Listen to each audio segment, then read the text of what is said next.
ஓம் சாந்தி. December 2, 2025. காலை முரளி பாப்தாதா, மதுபன். இனிமையான குழந்தைகளே, நீங்கள் இந்த சத்தியத்தை செய்தீர்கள். நீங்கள் வரும்பொழுது எங்களை உங்களுக்கு அர்ப்பணிப்போம். உங்கள் சத்தியத்தை உங்களுக்கு நினைவுபடுத்துவதற்கு தந்தை இப்பொழுது வந்துவிட்டார். கேள்வி: எந்த பிரதான சிறப்பு இயல்பினால் தேவர்கள் மாத்திரமே பூஜிக்கப்பட தகுதி வாய்ந்தவர்கள் என்று அழைக்கப்படுகின்றனர்? தெய்வங்கள் மாத்திரமே பூஜிக்கப்பட தகுதி வாய்ந்தவர்கள் என்று அழைக்கப்படுகின்றனர். பதில்: எவரையும் நினைவு செய்யாத சிறப்பு இயல்பை தெய்வங்கள் மாத்திரமே கொண்டிருக்கிறார்கள். அவர்கள் தந்தையையும் நினைவு செய்வதில்லை. வேறு எவரின் உருவங்களையும் அவர்கள் நினைவு செய்வதில்லை.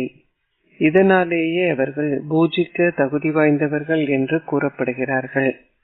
அங்கே சந்தோஷத்தை தவிர வேறு எதுவும் இல்லை. இதனாலேயே அவர்களுக்கு வேறு எவரையும் நினைவு செய்ய வேண்டிய தேவையும் இல்லை. இப்பொழுது ஒரே ஒரு தந்தையை நினைவு செய்வதனால் நீங்கள் அதி தூய்மையாகவும் பூஜிக்க தகுதி வாய்ந்தவர்களாகவும் ஆகுவதனால் நீங்கள் பின்னர் எவரையும் நினைவு செய்ய வேண்டிய அவசியம் இருக்க முடியாது. ஓம் சாந்தி.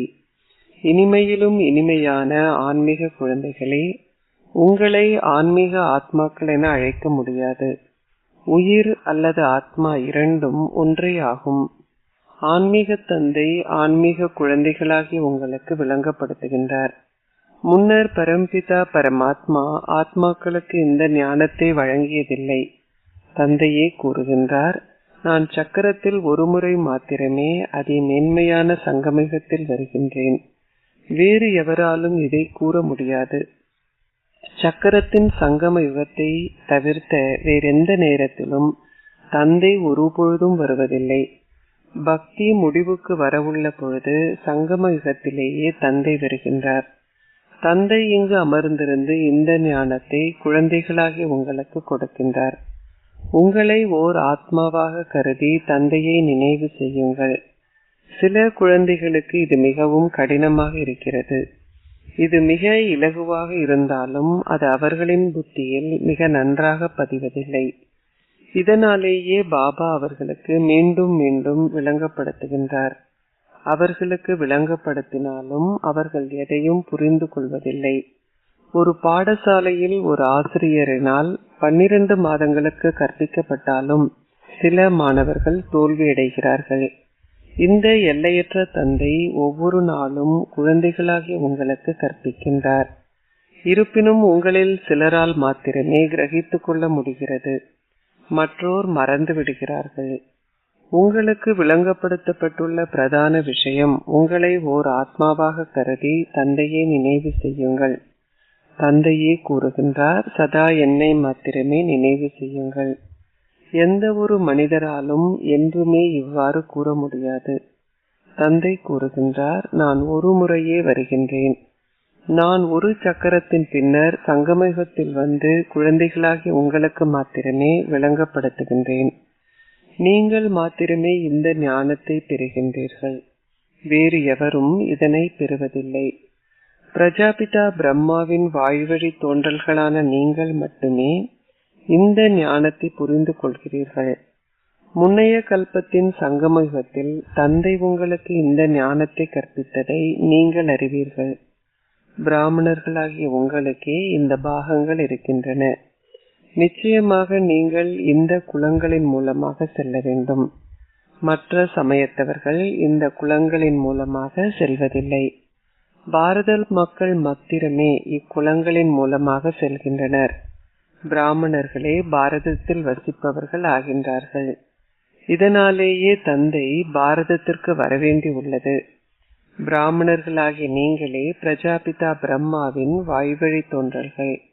பிராமணர்களுக்கு பின்னர் நீங்கள் தெய்வங்கள் ஆகிய பின்னர் சத்திரியர்கள் ஆகின்றீர்கள். எவருமே சத்திரியர்கள் ஆக்கப்படுவதில்லை. நீங்கள் பிராமணர்கள் ஆக்கப்பட்டு பின்னர் தெய்வங்கள் ஆகின்றீர்கள். அதே தெய்வங்களின் கலைகள் குறைவடையும் பொழுது அவர்கள் சத்திரியர்கள் என்று அழைக்கப்படுகின்றனர். அவர்கள் இயல்பாகவே சத்திரியர்கள் ஆகின்றார்கள். தந்தை வந்து உங்களை பிராமணர்கள் ஆக்குகின்றார். பின்னர் நீங்கள் பிராமணர்களிலிருந்து தெய்வங்கள் ஆகின்றீர்கள். பின்னர் அதே தெய்வங்கள் சத்திரியர்கள் ஆகின்றார்கள். இந்த நேரத்திலேயே ஒரே ஒரு தந்தை 3 தர்மங்களையும் ஸ்தாபிக்கின்றார். அவர் மீண்டும் சத்திய திரேதாயுகங்களில் வருவார் என்றில்லை. மக்கள் இதனை புரிந்து கொள்ளாததால் அவர் சத்திய திரேதாயுகங்களிலும் வருவதாக கூறுகின்றனர். தந்தை கூறுகின்றார், நான் ஒவ்வொரு யுகத்திலும் வருவதில்லை.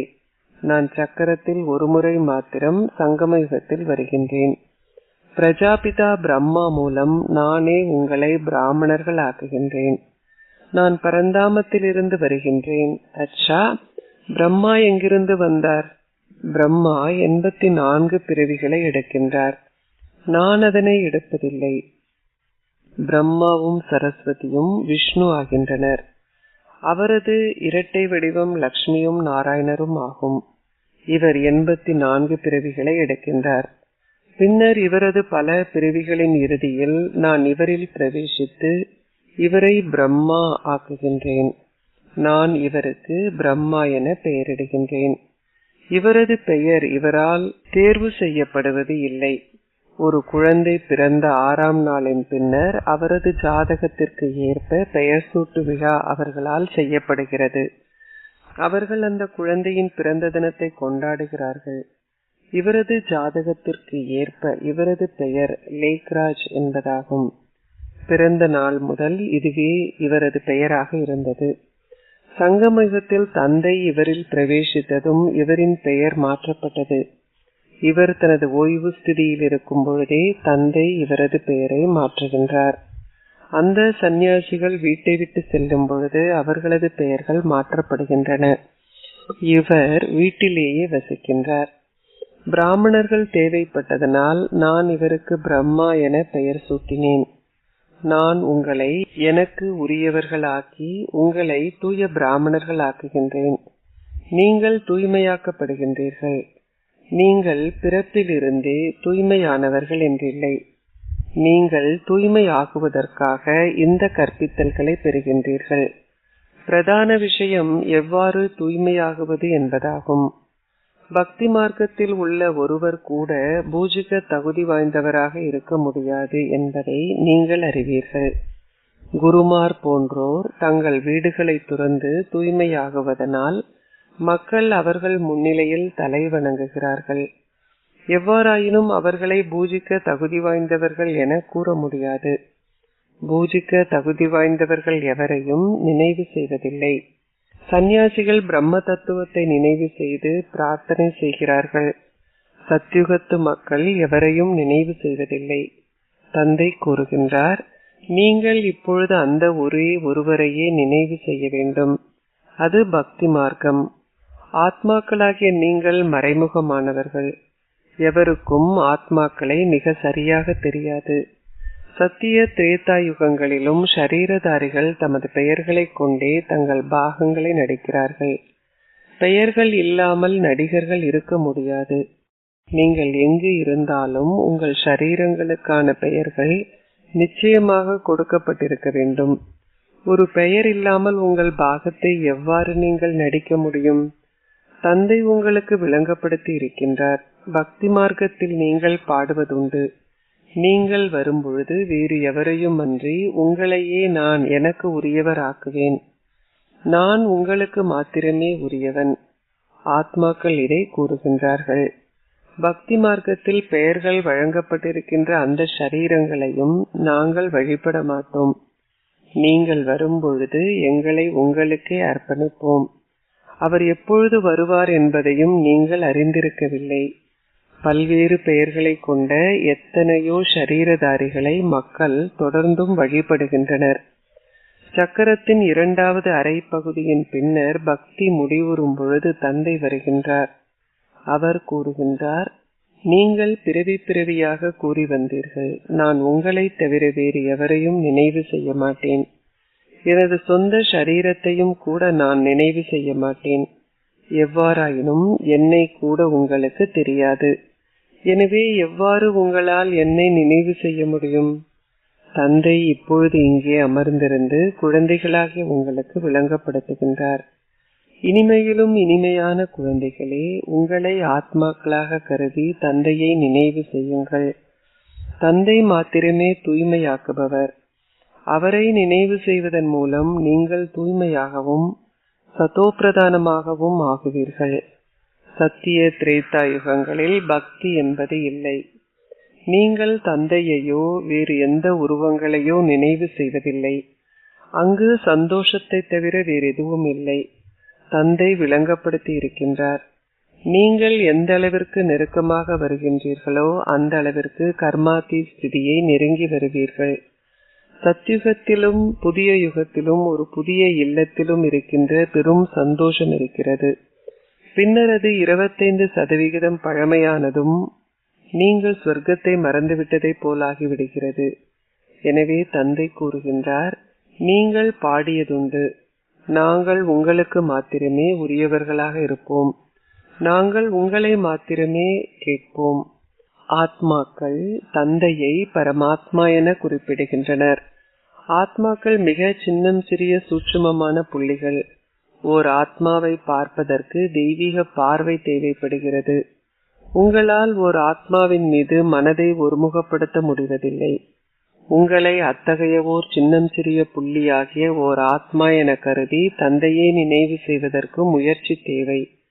ஆத்மாவின் காட்சியை பெறுவதற்கு மக்கள் முயற்சி செய்வதில்லை. பரமாத்மா 1000 சூரியன்களின் ஒளியை விடவும் பிரகாசமானவர் என்று அவர்கள் கேள்விப்பட்டிருப்பதனால் பரமாத்மாவின் காட்சியை பெறுவதற்கே முயற்சி செய்கிறார்கள். ஒருவர் ஒரு காட்சியை பெற்றதும் அது மிகவும் பிரகாசமாக இருந்தது என அவர் கூறுகின்றார். ஏனெனில் அவர் அவ்வாறே கேள்விப்பட்டிருக்கின்றார். மக்கள் எவரை தீவிரமாக வழிபடுகின்றார்களோ அவரது காட்சியையே அவர்களுக்கு கிடைக்கும். இல்லையேல் அவர்கள் நம்பிக்கையை கொண்டிருக்க முடியாது. தந்தை கூறுகின்றார், அவர்களால் ஓர் ஆத்மாவை பார்க்க முடியாது விட்டால் அவர்களால் எவ்வாறு பரமாத்மாவை பார்க்க முடியும்? அவர்களால் ஒரு ஆத்மாவை கூட எவ்வாறு காண முடியும்? மனிதர்களுக்கு ஷரீர உருவங்கள் இருக்கின்றன, அவர்களுக்கு பெயர்கள் இருக்கின்றன. ஆனால் ஆத்மா ஒரு புள்ளியே, மிக சின்னம் சிறிய புள்ளி. அதை எவ்வாறு காண முடியும்? அவர்கள் பெருமளவு முயற்சி செய்த பொழுதிலும் உங்கள் பௌதிக கண்களால் ஆத்மாவை காண்பது சாத்தியம் அல்ல. ஆத்மாக்களாகி நீங்கள் ஒவ்வொருவரும் இந்த ஞானம் என்னும் சூட்சுமமான கண்ணை பெறுகின்றீர்கள். ஆத்மாக்களாகி நீங்கள் எவ்வளவு சின்னம் சிறியவர்கள் என்பதை இப்பொழுது புரிந்து கொள்கிறீர்கள். ஆத்மாவாகிய எண்ணில் மீண்டும் மீண்டும் நான் நடிக்க வேண்டிய 84 பிறவிகளின் பாகம் பதியப்பட்டிருக்கிறது. நீங்கள் உங்களை மேன்மையானவர்களாக ஆக்குவதற்கு தந்தையின் ஸ்ரீமத்தை பெறுகின்றீர்கள். ஆகவே நீங்கள் அதை கடைபிடிக்க வேண்டும். தெய்வீக குணங்களையும் நீங்கள் கிரகிக்க வேண்டும். உங்கள் உணவும் பானமும் ராஜரிகமாக இருக்க வேண்டும். நீங்கள் தேவர்கள் ஆகுவதால் உங்கள் நடத்தை மிகவும் ராஜரிகமானதாக இருக்க வேண்டும். தேவர்கள் பூஜிக்க தகுதி வாய்ந்தவர்கள். அவர்கள் ஒரு பொழுதும் எவரையும் வழிபடுவதில்லை. அவர்கள் இரட்டை கிரீடம் உடையவர்கள். அவர்கள் ஒரு பொழுதும் எவரையும் வழிபடுவதில்லை. ஆகவே அவர்கள் வழிபட தகுதி வாய்ந்தவர்கள். சத்யுகத்தில் எவரையும் வழிபட வேண்டிய அவசியமில்லை. எனினும் நிச்சயமாக அவர்கள் ஒருவருக்கொருவர் மரியாதை செலுத்துகிறார்கள். ஒருவருக்கு தலை வணங்குவது என்பது மரியாதை செலுத்துவதாகும். ஒருவரை உங்கள் இதயத்தில் வைத்திருக்க வேண்டும் என்றில்லை, மரியாதை அளிக்கப்பட வேண்டும். உதாரணமாக, ஜனாதிபதி உயர்ந்த பதவியில் இருப்பதை அனைவரும் அறிந்திருப்பதனால் அனைவரும் அவருக்கு மரியாதை அளிக்கிறார்கள். நீங்கள் எவருக்கும் தலைவணங்க தேவையில்லை. எனவே தந்தை விளங்கப்படுத்துகின்றார், இந்த ஞான மார்க்கம் முற்றிலும் வேறுபட்ட ஒன்றாகும். இங்கு நீங்கள் உங்களை ஓர் ஆத்மாவாக கருத வேண்டும். இதை நீங்கள் மறந்துவிட்டீர்கள். நீங்கள் ஷரீரங்களின் பெயர்களை நினைவு செய்கிறீர்கள். ஒரு பெயரை கொண்டே அனைத்தையும் செய்ய வேண்டி உள்ளது. ஒரு பெயர் இல்லாமல் ஒருவரை எவ்வாறு அழைப்பீர்கள்? நீங்கள் உங்களுடைய பாகங்களை நடிக்கின்ற ஷரீரதாரிகளாக இருந்தாலும் உங்கள் புத்தியில் சிவ் பாபா இருக்க வேண்டும். ஸ்ரீ கிருஷ்ணரின் பக்தர்கள் தாங்கள் ஸ்ரீ கிருஷ்ணரை மாத்திரமே நினைவு செய்ய வேண்டும் என நம்புகின்றனர். தாங்கள் எங்கே பார்த்தாலும் ஸ்ரீ கிருஷ்ணரையே காண்பதாக கூறுகிறார்கள். அவர்கள் கூறுகின்றனர், நானும் கிருஷ்ணர், நீங்களும் கிருஷ்ணர். ஓ, ஆனால் உங்கள் பெயர் அவரின் பெயரிலிருந்து வேறுபட்டது. எனவே எவ்வாறு அனைவரும் ஸ்ரீ கிருஷ்ணர் ஆக முடியும்? அனைவரும் ஸ்ரீ கிருஷ்ணர் என்ற பெயரை கொண்டிருக்க முடியாது. அவர்கள் மனம் போன போக்கிலே பேசுகிறார்கள். தந்தை இப்பொழுது கூறுகின்றார், பக்தி மார்க்கத்தின் உருவங்கள் அனைத்தையும் மறந்து ஒரே ஒரு தந்தையையே நினைவு செய்யுங்கள். அந்த உருவங்களை நீங்கள் தூய்மையாக்குபவர் என அழைப்பதில்லை. ஹனுமானும் மற்றோரும் தூய்மையாக்குபவர் அல்ல. பல உருவங்கள் உள்ளன, ஆனால் அவற்றில் எதுவும் தூய்மையாக்குபவர் அல்ல. சரீரதாரிகளான அந்த தேவையர்கள் எவருமே தூய்மையாக்குபவர் ஆக முடியாது. தங்கள் சொந்த புத்திக்கு ஏற்ப மனிதர்கள் 6 முதல் 8 வரையான கரங்களுடன் தெய்வங்களை உருவாக்குகிறார்கள். அவர்கள் யார் என்பது அவர்களுக்கு தெரியாது. அவர்களே தூய்மையாக்குபவரான தந்தையின் உதவியாளர்களான குழந்தைகள். எவருக்கும் இது தெரியாது. உங்கள் புற தோற்றம் சாதாரணமானதே. அந்த சரீரங்கள் அழிக்கப்படும். உங்கள் உருவங்கள் போன்றவை நிலைத்திருக்கும் என்றில்லை. அவை அனைத்தும் முடிவடைந்துவிடும். உண்மையில் நீங்கள் தெய்வங்களே. சீதா தேவி, இன்னென்ன தேவி என பெயர்கள் குறிப்பிடப்பட்டிருக்கின்றன. அவர்கள் ராம தேவர் என்று ஒருபொழுதும் கூறுவதில்லை. அவர்கள் தேவி அல்லது ஸ்ரீமத் இன்னார் என்று கூறுகிறார்கள். எவ்வாறாயினும் அதுவும் பிழையாகும். இப்பொழுது நீங்கள் தூய்மையாகுவதற்கு முயற்சி செய்ய வேண்டும். நீங்கள் கூறுகின்றீர்கள், வந்து எங்களை தூய்மையற்றவரிலிருந்து தூய்மையானவர்கள் ஆக்குங்கள், எங்களை லக்ஷ்மி நாராயணன் ஆக்குங்கள் என நீங்கள் கூறுவதில்லை. தந்தை மாத்திரமே தூய்மையற்ற உங்களை தூய்மையானவர்களாக மாற்றுகின்றார். அவரே உங்களை சாதாரண மனிதரிலிருந்து நாராயணனாக மாற்றுகின்றார். அம்மக்கள் அசரீரியான ஒரே ஒருவரையே தூய்மையாக்குபவர் என்று அழைக்கின்றனர். அவர்கள் வேறு எவரையோ சத்தியநாராயணனின் கதையை கூறியதாக சித்தரித்து விட்டனர். அவர்கள் கூறுவதில்லை, பாபா எங்களுக்கு சத்தியநாராயணனின் கதையை கூறி எங்களை அமரத்துவமானவர்கள் ஆக்குங்கள், அல்லது எங்களை சாதாரண மனிதரிலிருந்து நாராயணன் ஆக்குங்கள். அவர்கள் கூறுகிறார்கள், வந்து எங்களை தூய்மையாக்குங்கள். பாபாவே உங்களுக்கு சத்தியநாராயணனின் கதையை கூறி உங்களை தூய்மையாக்குகின்றார். நீங்கள் பின்னர் அந்த உண்மை கதையை மற்றவர்களுக்கும் கூறுகின்றீர்கள். இதை வேறு எவருமே அறிந்திருக்க முடியாது. உங்களுக்கு மாத்திரமே இது தெரியும்.